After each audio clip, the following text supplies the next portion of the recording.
This July, we're taking life seriously.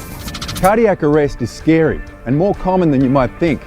Did you know that every year nearly 9 million people will experience a cardiac event outside of hospital? Would you know what to do?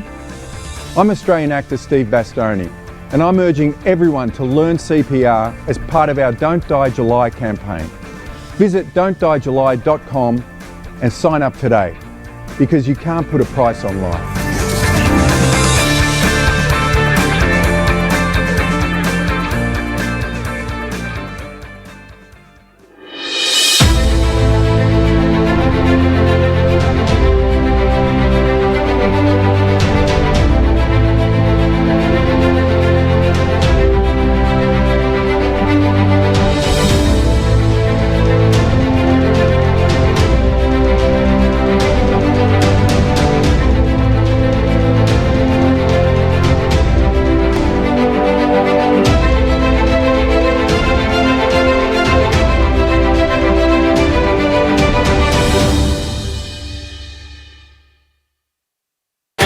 From national security to global corruption, this is the Muckrakers on today's News Talk, TNT.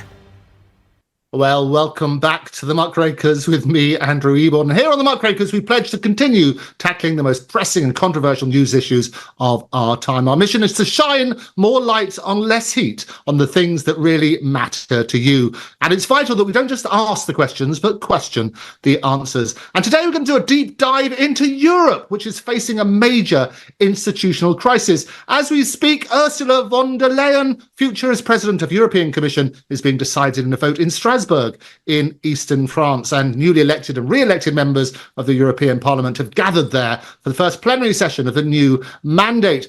Basically, if she doesn't secure at least 361 votes, out of 720 in favour for a second year term, it would trigger an unprecedented political crisis by leaving the most powerful job in the EU unfilled at a time of instability in Europe and further afield. That should be accompanied with appropriate music. Da, da, da. We should talk about this, and we've got nobody finer than the best TNT can offer. We have not just me, but TNT hosts James Freeman and Taylor Hudak. Welcome back to you both. Hello. Thank you.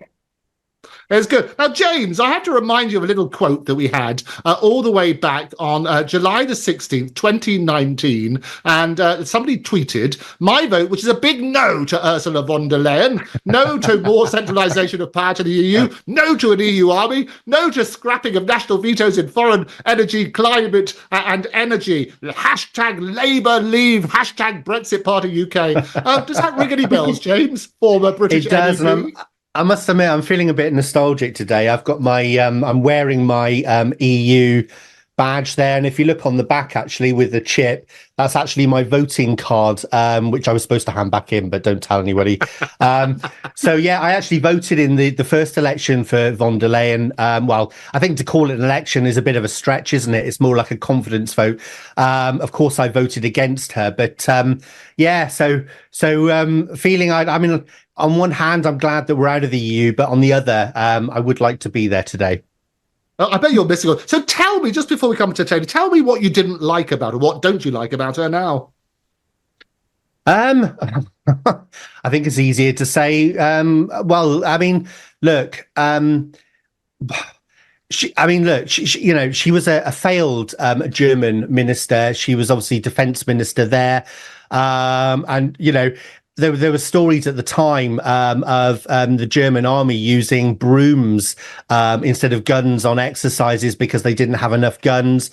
And, you know, she's just a puppet. She's just a globalist puppet. And I think the thing that really irked me when she got put forward the first time is, look, the European Parliament actually had an election process. We had lots of candidates on the table. They'd run campaigns and everything. But the problem is, the European leaders didn't like any of the candidates. So what they did is they just said, no, we're going to scrap the whole thing and we're going to put Ursula von der Leyen up. And by the way, it's an election and she's the only person standing. So Yeah, very, very popular choice. She, like I said, she is a puppet of the elites. And it does really make a mockery of the parliament, of course, because, I think the one vote where it actually has some power is today, because they have obviously got the option of throwing her out. And I do hope they do that. But in the main, the parliament isn't democratic. It can't make legislation. It just rubber stamps what the commission wants to do. So all in all, I'm hoping she goes today, but it will throw the EU into crisis. That's for sure. It would indeed be a crisis. 361 votes. Do you think it's going to be a tight thing, Taylor?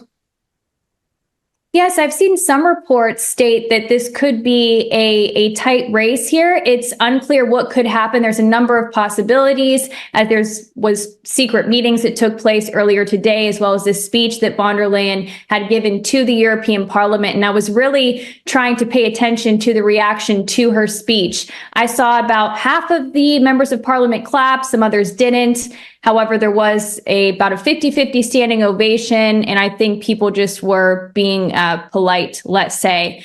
But I did see some other reports that stated that some MEPs will just vote in her favor to avoid an institutional crisis in the EU. So just to kind of look at where we are right now, she needed to gain the support of the European Council. So 20 out of the 27 European Union countries had to support her. She received a vote in favor from 24 countries, one against, which was Hungary, in fact, and 2 abstained. This was Italy and Poland, which does raise questions. Perhaps those leaders could be in opposition of her today, but we have yet to see in about an hour and a half or so. But today, she needs to receive a majority support from the EU Parliament. She, in fact, needs an absolute majority. And as you said, she needs to have at least 361 seats out of the 720 that are there. And so she does have somewhat of an advantage. Of course, it's a requirement for her to stand for president, that her EPP group does have the majority. However, she will have to create a grand coalition with the Renew Europe group, as well as the S&D group. But even then, it's not quite clear if she would be able to secure the presidency for another 5 years, because there could be some rogue members within these groups who may vote against her. So I think it's about a 50-50 shot that she has. And if we've learned anything from the French elections, it's that these processes are just uncertain at times. You could think it's going to go one way, but it goes another. So we'll find out at about 2:45 today. That's Paris time. So we'll see shortly here what is going to happen. Absolutely. 50-50 shot. And talking of shot, the COVID inquiry is going to publish its first report. See what I did there in the UK. And yesterday, the General Court of the European Union, they ruled that Ursula von der Leyen was not transparent enough with the public about contracts for the COVID-19 shots. Do you think that's going to affect the vote, James? I'm not going to answer your question again, Andrew. I'm going to answer the first question because I have got further things to say on that. Look, I think the context around this vote is the EU thrives on using the threat of crisis to get its own way. And there would be an almighty crisis if von der Leyen got defeated today, given that Viktor Orban using Hungary's EU presidency to undermine the official position of the EU. Also, the likelihood of a Trump second term and a total about turn on the policy on Ukraine. This presents a huge challenge, I think, for the EU and its credibility. Now, given all of this is happening, it is no surprise, given the historical precedents, I think, that we saw the assassination attempt on Trump. You've got to keep that war machine going, I guess. But I think from where I'm sitting, the message to the commission from the commission to MEPs who voted overwhelmingly for the EU's stance and against Viktor Orban will be, if you vote against von der Leyen, that you will throw the EU into crisis. So it's kind of a threat, is a classic EU kind of a tactic of using a crisis to get their own way. In terms of what was the actual question you asked me, Andrew? Sorry. What I love, Taylor, we've had this with James ever since he's turned up here, which is why he's such a brilliant politician. Whatever question I ask, he'll always just answer whatever he wants to say. What I was talking about the General Court of the European Union. Yes. And they ruled that she wasn't transparent enough with the public about these contracts for these COVID-19 jabs. Yes. And whether that would affect her chances. What do you think? I think this is clever political timing, potentially, from the Commission. Look, this has been lingering for ages. This investigation into Ursula. They want it buried. They want it put to bed.